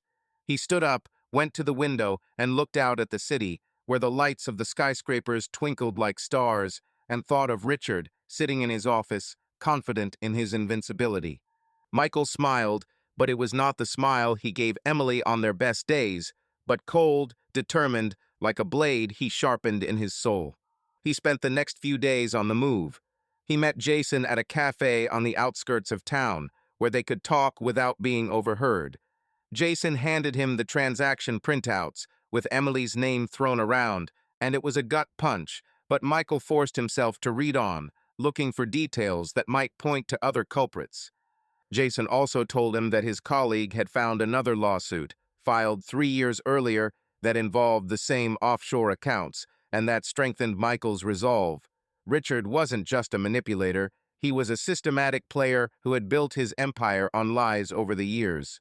Michael began asking Emily questions, but he did so subtly, as if out of curiosity. Over dinner, he'd ask about her projects, about how Richard was managing the team, and he'd notice the way her fingers trembled slightly as she answered, or the way her eyes would become distant when he mentioned her boss. One night, when she came home later than usual, he'd noticed that her perfume smelled different, stronger, more expensive than the one he'd given her for their anniversary, and it was another piece of the puzzle he'd added to the picture. He also began writing an anonymous letter to the IRS, carefully choosing his words to hint at the scheme without mentioning Emily. He used an old laptop that wasn't tied to his name and sent the letter through an anonymous proxy he found online, knowing that Richard might try to track down the source. It was a risk, but Michael felt it was his only chance to strike without exposing himself. Each step of his plan was like a new layer of clay he was laying on his sculpture, and he knew he had to be patient to make the perfect shape. He imagined Richard opening the letter from the inspector, his face, always so confident, darkened by worry, and that gave him the strength to continue. But deep down, he couldn't shake the fear that the truth would destroy not only Richard, but Emily and perhaps himself.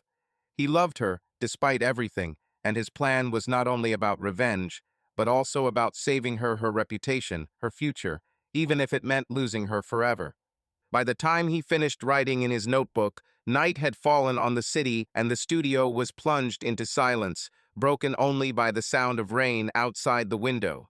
Michael looked at his hands, rough from work, and thought that they were made not only for creating art, but also for fighting.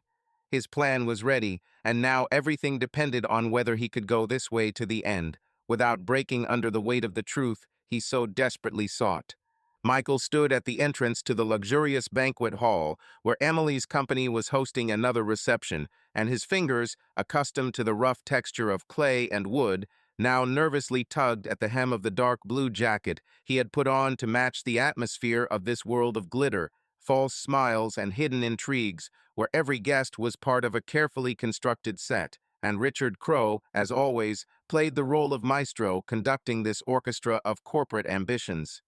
The room, located in one of Chicago's skyscrapers, was decorated with impeccable taste. High ceilings with crystal chandeliers casting thousands of tiny rainbows, tables covered with snow-white tablecloths, and waiters gliding between guests with trays of champagne that sparkled like promises of success. But for Michael, this evening was not just a social event. It was a chessboard where he was going to make a move that would either destroy Richard or himself, and everything depended on how flawlessly his plan worked. He felt like an outsider in this world where people talked about deals and startups and investments so casually, as if it were a game rather than a matter of life and death, but his resolve, honed over weeks of preparation, was like a chisel in his hands, ready to carve the truth from this stone of lies. Michael had spent days working with Jason to create a trap for Richard as complex, but elegant as his sculptures, where every detail mattered. His plan was multi-layered, planted documents designed to provoke Richard into revealing himself, a hidden recording to capture his words, and allies Jason had found among the company's disgruntled employees who would back Michael if all went according to plan. But deep down, he knew that this evening would be a test not only for Richard, but for himself. Would he be able to keep his cool when the truth about his wife, his marriage, his life, lay before him like a broken statue? Michael walked into the room, a glass of champagne in his hand, more for show than pleasure, and his gaze immediately found Emily. She stood in the center of the room, wearing a tight black dress that showed off her graceful figure, her hair in soft waves, and her smile, as always, drew the eye. But now Michael saw her not only as his wife, but as a woman living a double life, part of her belonging to him and part of her belonging to Richard, his machinations, his world where loyalty was bought with charm and threats. He saw her exchange a glance with Richard, who stood surrounded by investors, his dark suit tailored to perfection, his smile a weapon he wielded with skill. Michael clutched his glass tighter, but forced himself to smile when Emily noticed him and waved, her eyes flashing, but he couldn't tell if it was joy or anxiety.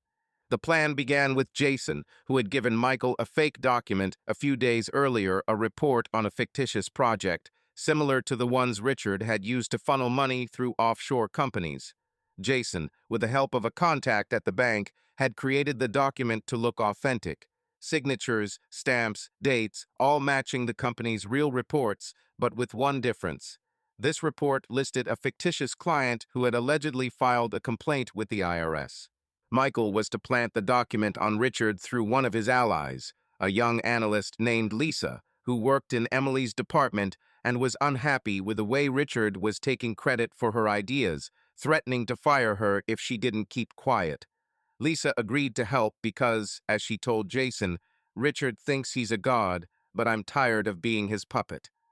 Michael spotted Lisa in the far corner of the room, her red hair a contrast to her dark suits, and she nodded at him, barely perceptibly, as if to confirm that she was ready. Her task was simple but risky. During a conversation with Richard, she was to casually mention that she had received an odd request from an auditor who was looking into an old project, and hand him a folder containing a fake report. Michael knew that Richard, with his paranoia and control freakism, would be unable to ignore this, especially after the anonymous letter to the IRS that Michael had sent a week earlier. He figured that Richard would become nervous when he saw the report and might blurt out the information, especially if he thought Lisa knew more than she was letting on. The second part of the plan was covert recording. Jason had equipped Michael with a small device that looked like an ordinary pen, but inside it was a microphone capable of recording conversations up to 10 meters away.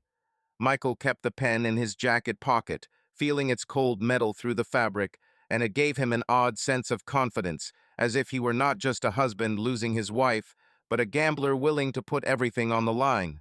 He was to approach Richard at the right moment, after Lisa had planted the document, and initiate a conversation that would lead him to confess. Jason warned that this was dangerous.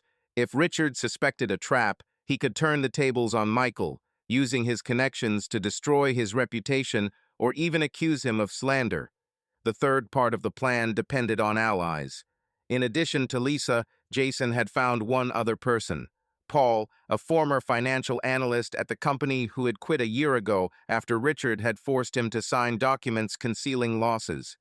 Paul was willing to talk, but only on the condition that his name be kept secret. He agreed to meet Michael after the reception to hand over copies of old reports he had kept despite the non-disclosure agreement. These reports could be the missing link if Richard spilled the beans on the tape, and Michael hoped that would be enough to turn the case over to the authorities without implicating Emily. As the evening wore on, the music of the string quartet drifted across the room, mixing with the hum of conversation, and Michael moved among the guests, keeping his distance from Emily so as not to attract her attention. He watched Lisa approach Richard, her face calm but her body language tense, like an actress playing a role for the first time. She held a folder of papers, casually, as if it were a simple report, and began to speak, her voice too quiet for Michael to make out. But he saw Richard frown, take the folder, open it, and begin to leaf through it. His face, usually so confident, froze for a moment, and Michael felt a rush of adrenaline, as if he had just made the first cut in stone, beginning a new sculpture. He waited a few minutes until Richard finished talking to Lisa and walked away to the bar, where he ordered a whiskey. This was his moment. Michael straightened his jacket, checked that the handle with the microphone was in place, and walked towards him, trying to look casual, as if this was a chance meeting. "Richard, it's good to see you," he said, holding out his hand, his voice even, though inside he could feel the blood pounding in his temples. "Emily's told me a lot about you. You seem to be the one keeping the whole company afloat." Richard smiled, but his eyes were cold, like those of a man who was used to judging anyone who came too close. "Michael, right?" he said, shaking her hand. "Emily told me you were a sculptor. Interesting profession. I didn't think people like you liked our boring corporate parties." Michael chuckled, trying to look relaxed. "Sometimes you have to leave the studio to stay sane," he replied. "And you never seem to rest. Emily says you always have a new project, new clients. Was there a big contract recently, I think? She mentioned it, but I didn't look into it." He left the sentence deliberately open, like bait, and saw Richard tense up, his fingers tightening around the glass a little. "There are a lot of contracts," he said, his voice smooth but cautious. "Emily is one of the best on our team. Without her, we wouldn't close half the deals. But you probably know how smart she is." Michael nodded, feeling his heart clench at the mention of Emily, but he continued. "Yes, she's always been ambitious. But, sometimes I worry. She works so much, signs so many documents. I hope you're not dragging her into some complicated schemes. I've heard that in your field there are not entirely clean deals." Richard laughed, but the sound was strained like a string. "Have you been reading the tabloids, Michael?" he said, taking a sip of whiskey. "Our business is transparent. Auditors check every step. If someone tries to dig up dirt, they're usually wrong. Like with that report they just showed me. Someone thought an old project was a problem, but it was just a paperwork error. Emily helped shut it down, by the way." Michael felt the pen in his pocket warm against his palm. Richard had mentioned the report himself, and it was better than he had expected. He decided to push him further. "A mistake? Well, that's good.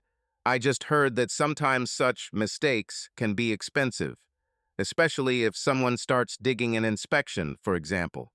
Richard looked at him, and for a moment his mask of charm cracked, revealing something cold, almost predatory. "People who dig usually find only their own problems," he said, his voice quiet but menacing. "But you're not one of those people, are you, Michael? You're just an artist who loves his wife." Michael smiled, although inside he was seething. "Of course," he said. "I just want Emily to be safe. She's too trusting, you know. Sometimes she signs papers without really understanding. I hope you're keeping an eye on her." Richard nodded, but his gaze was sharp as a blade. "Don't worry," he said. "Emily is in good hands. She and I understand each other." The words were like a blow, but Michael didn't show it. He nodded, took a sip of champagne, and walked away, feeling the pen in his pocket write down every word. The conversation was short, but Richard had said enough to confirm that he was nervous, that he knew about the report, and that Emily was part of his plan. Michael returned to his seat in the room where Lisa was waiting for him, her eyes glittering with excitement. "He took the bait," she whispered. "I saw him flipping through the folder. He was trying to look calm, but I know him. He's panicking." Michael nodded, his heart pounding so hard he was afraid he'd be overheard. He knew this was just the beginning. Paul, his other ally, was waiting for him after the reception at the cafe across the street to hand over the old reports. If they matched what Richard had said, and if the recording was clear, Michael would have enough to turn the case over to the authorities. But he also knew he had to protect Emily. He looked at her dancing with a colleague, her laugh ringing like a bell, and he felt his love for her warring with the anger that grew with each new piece of evidence. As the evening wore on, Michael moved around the room like a shadow, watching, listening, checking that everything was going according to plan. He saw Richard go into a corner to make a phone call, his face tense, and Michael knew the trap had worked. Richard was feeling the pressure. Lisa gave another signal, passing Michael a note. He called someone in the finance department. He said there was an urgent audit. This meant that the anonymous letter to the inspectorate had also worked. When the reception was over, Michael walked outside, the cold air slapping his face, and headed to the cafe where Paul was waiting. He handed him the folder with the copies of the reports, his hands shaking, but he said, "This is all I have. If you use this, do not mention my name. Richard will destroy me." Michael nodded, feeling the weight of the folder in his hands. He knew this evening was just the beginning, but his plan had worked perfectly. The documents, the recording, the allies, everything was in place. Now he had to get home to Emily and figure out how to use this truth to destroy Richard, but not her. He looked up at the stars above Chicago, barely visible through the city lights, and thought that this evening of revelations had become his sculpture, fragile but powerful, ready to rise or crumble under the weight of the truth. The company boardroom, once an air of supreme confidence, with its glass walls letting in the cold light of a Chicago morning and the long, polished walnut table where Richard Crowe was accustomed to playing his corporate games, was now charged with the tension of the air before a thunderstorm, when every rustle seemed to herald the storm. Michael stood in the doorway, his fingers clutching the folder of documents he and Jason had spent weeks collecting, his heart pounding so hard he was afraid its rhythm would betray his excitement. But his face was as calm as the surface of the marble he had once carved, knowing that one false blow could destroy it all. Today was the day his plan would either lift him to the truth or plunge him into the abyss, and he could feel that line running right through his soul, dividing his love for Emily and his thirst for justice. The meeting had been called under the guise of discussing a new project, but Michael, through Lisa, his ally in the company, had arranged for the audit of old contracts to be on the agenda, which would be the trigger for the revelations. He had not been formally invited, but Lisa, whose resolve was growing stronger by the day, had persuaded one of the board members, dissatisfied with Richard's high-handedness, to allow Michael to attend as an external relations consultant. It was a subtle ruse, but it had worked, and now he stood in the corner of the room, watching Richard enter, his suit as immaculate as ever, his smile a mask he wore so effortlessly that it seemed part of his face. But Michael noticed that his eyes, usually cold and calculating, were slightly narrowed today, like those of a man who feels the earth beneath him begin to tremble. Emily sat at the table among the other managers, her dark hair pulled back into a neat bun, and her face set in her usual concentration, but Michael could see the slight nervousness in her movements, the way she fidgeted with her pen, the way her eyes darted from Richard to the papers in front of her. He hadn't spoken to her about his plan, afraid that she would warn Richard or, worse, withdraw into herself. But he knew that this day would change everything for her, for him, for their marriage. He felt like he was holding a hammer, ready to smash a sculpture he'd spent years creating, and didn't know if he could put it back together. The meeting began with the usual formalities: income reports, plans for the next quarter, discussions of new clients.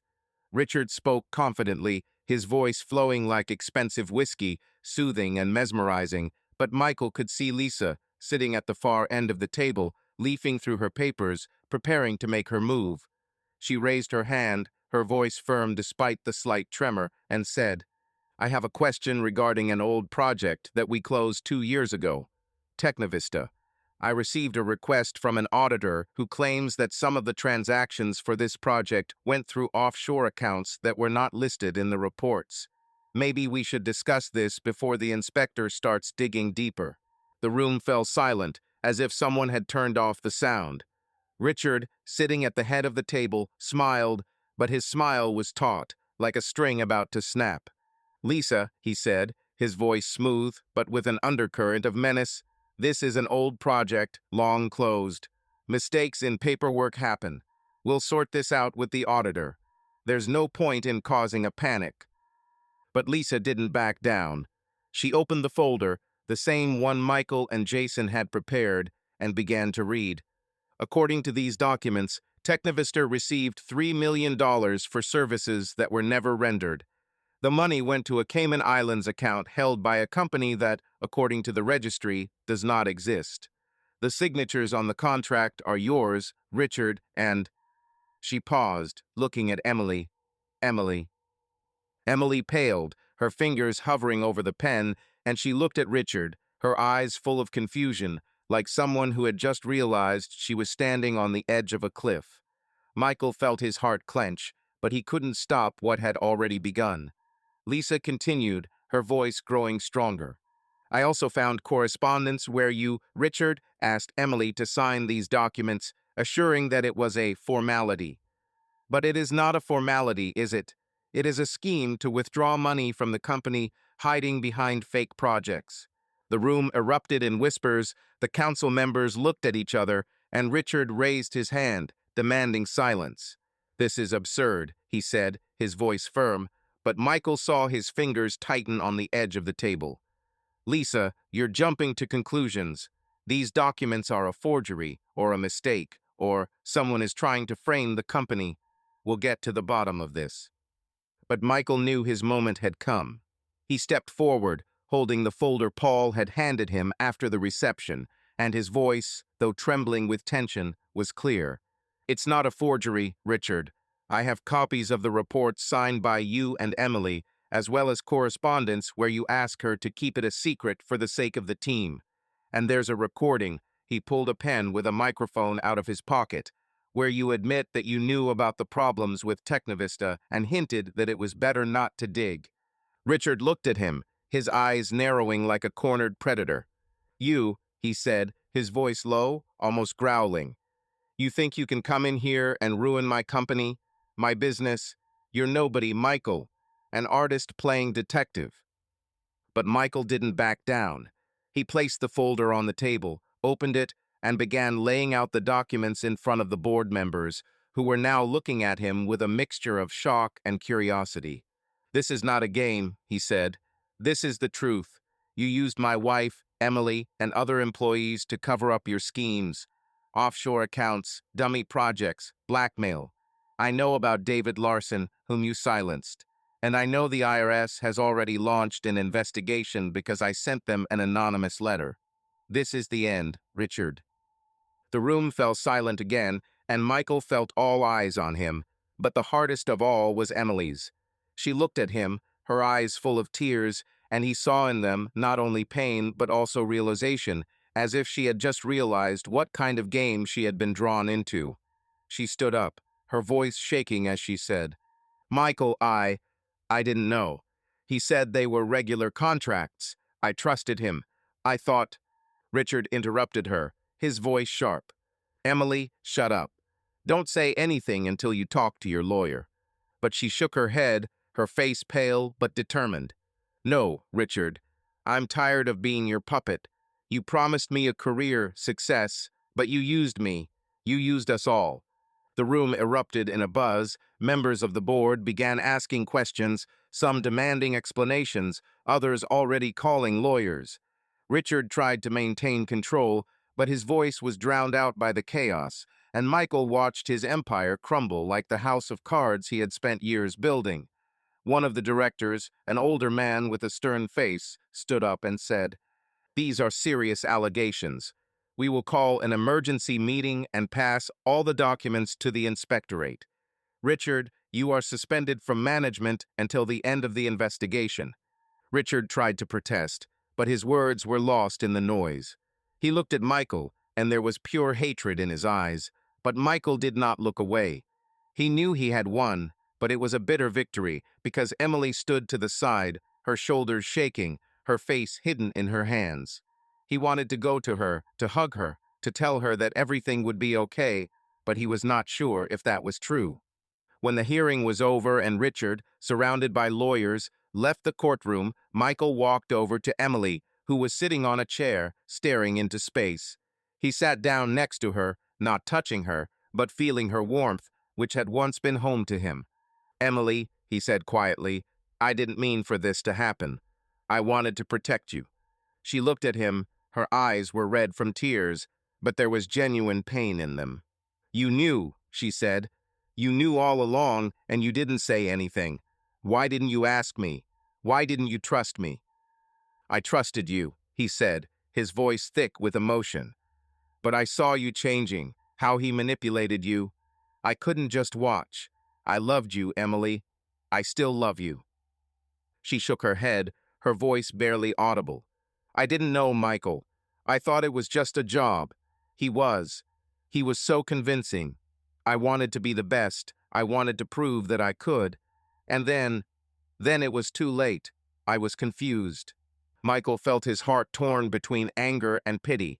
He saw that she was telling the truth, that she was a victim, but he also knew that her closeness with Richard was not just professional. He remembered their embrace at the office party, her laughter, her new perfume, and it burned him like acid. But he also saw her pain, her remorse, and it made him wonder, can he forgive? Can he forget? Or is it better to walk away, leave everything behind, to start anew? He took her hand, her fingers were cold, and said, I did it to protect you. But now it's up to you, Emily. We can try to fix this, or I can leave if you don't want me. She looked at him. Her eyes were full of tears, but there was a spark in them that he hadn't seen in a long time. I don't know, Michael, she said. I don't know if I can be the person you loved me, but I don't want to lose you. Please give me time. Michael nodded, feeling the weight lift from his shoulders, but not entirely. He knew that their marriage was like his sculpture now, cracked but still standing, and only time would tell if it could be repaired. He stood up, helped her up, and they walked out of the room together, under the gaze of his colleagues who now knew the truth. Richard was out of power, his empire was crumbling, and Emily realized that she had been a pawn in someone else's game. But for Michael, this was not the end, but the beginning of a journey where he had to make a choice, forgive or leave, and that choice was harder than anything he had made so far. Spring had come quietly to Chicago, almost imperceptibly, as if the city, tired of long months of cold and gray, had decided to take a deep breath, letting the first warm rays of sun break through the clouds and paint the streets in soft shades of hope, reflected in puddles on the asphalt, in the glass of skyscrapers, and in the eyes of people hurrying about their business. Michael stood in his studio, now new, in a small building on the outskirts of the city, where the smell of freshly cut wood and clay mingled with the aroma of cherry blossoms wafting through the open window, and his hands, rough from work but still sensitive, like those of an artist who knows how to breathe life into dead material, stroked the surface of a new sculpture, graceful, but with intentional cracks that he had left to remind himself and others that even broken things can be beautiful if you find meaning in them. It had been almost a year since he had torn the mask off Richard Crowe, and now, looking back, he felt that the storm that had nearly destroyed his life had left behind not only ruins, but also space for a new beginning.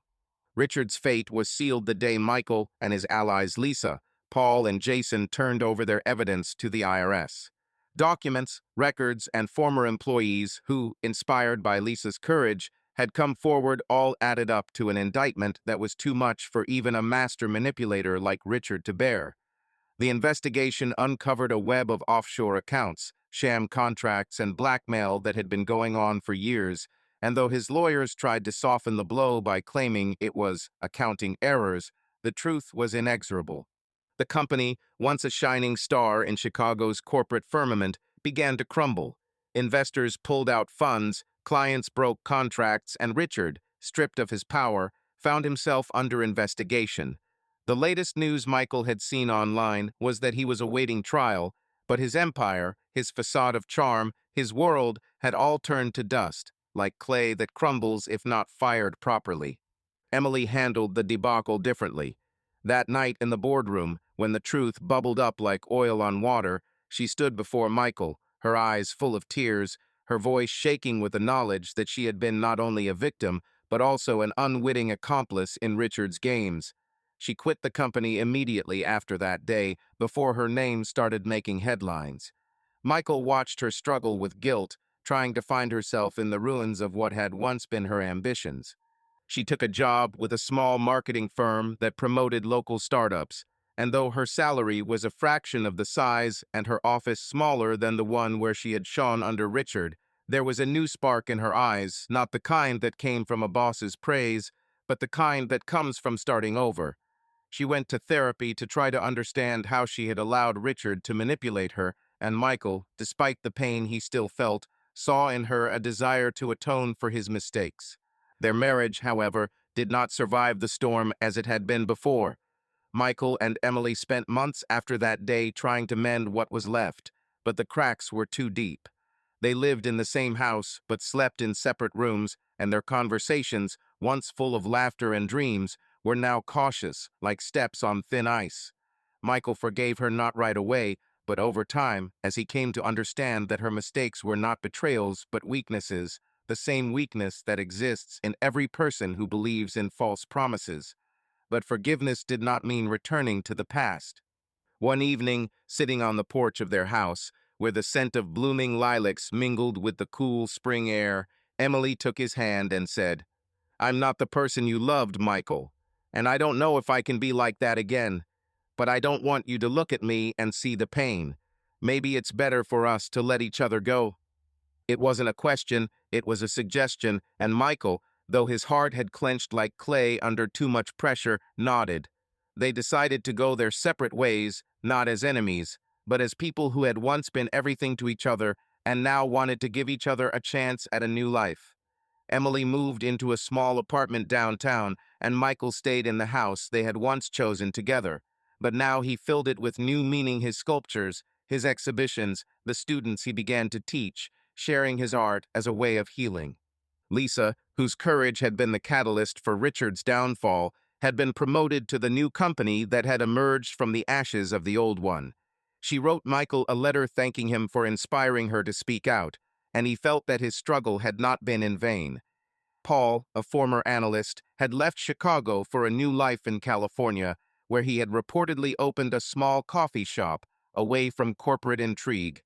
Jason, a loyal friend, had stayed by his side, and their evenings at the Old Oak pub had become a ritual, drinking whiskey and talking about life, and how the truth, however painful, was sometimes the only way to move forward. Michael had found a new path in his art. His latest exhibition, titled Cracks of Light, had received rave reviews from local galleries, with critics noting that his work, full of fractures and scars, radiated hope, as if each crack let in light. He began teaching at a local art school, sharing with students not only technique, but also the story of how art could be an anchor in a storm. His studio, now filled with the voices of young artists, became a place where he felt alive, where each stroke of the chisel on the wood was a step toward coming to terms with himself. Emily called sometimes, and their conversations were short but warm, like memories of summer on a cold day.